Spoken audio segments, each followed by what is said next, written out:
আসসালামু আলাইকুম।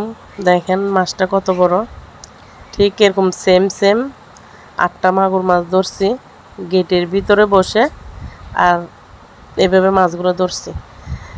ভিডিওটা ছিল সকালবেলার, একটু ভালোভাবে যদি খেয়াল করে দেখেন তাহলে দেখবেন কত বড় বড় মাছগুলা, মাগুর মাছ, তারপরে যে শোল মাছ, পাঙ্গাস মাছ, দেখেন কিভাবে দেখা যাচ্ছে মাছগুলা।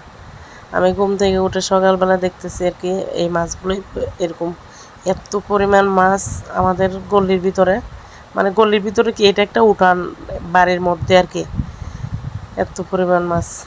কারো পৌষ মাস, কারো সর্বনাশ।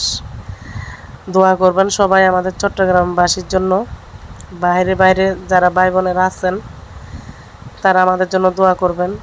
আমি হয়তো সিঁড়ির সামনে দাঁড়াই মাছগুলো ধরতেছি, অনেক অনেক ফ্যামিলি, মানে আমাদের এইখানে চট্টগ্রামের ভিতরে পানির এতটা পানিবন্দী হয়ে আছি আমরা মানুষগুলো, মানে খাটের উপরে পানি, ঘরের ভিতরে পানি, কেউ কেউ খাইতে পারতেছে না, ঘুমাতে পারতেছে না, ঘরের ভিতরে পানি, তারপরে পোকা মাকড় সাপ কত কিছু। এগুলোর জন্য সবাই দোয়া করবেন আমাদের জন্য। আমরা হয়তো ভালো আছি, কিন্তু অনেক অনেক ফ্যামিলির ভিতরে ঘুমাতে পারতেছে না, খাইতে পারতেছে না পানির জন্য।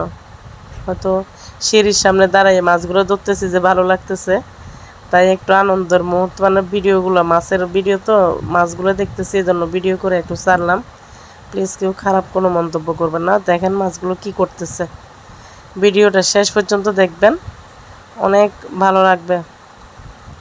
এইভাবে উঠানের ভিতরে মাছগুলো চলে আসছে, দেখেন আমাদের বাড়ির মধ্যে মাছ। সবাই দোয়া করবেন আমাদের জন্য, ভালো থাকবেন।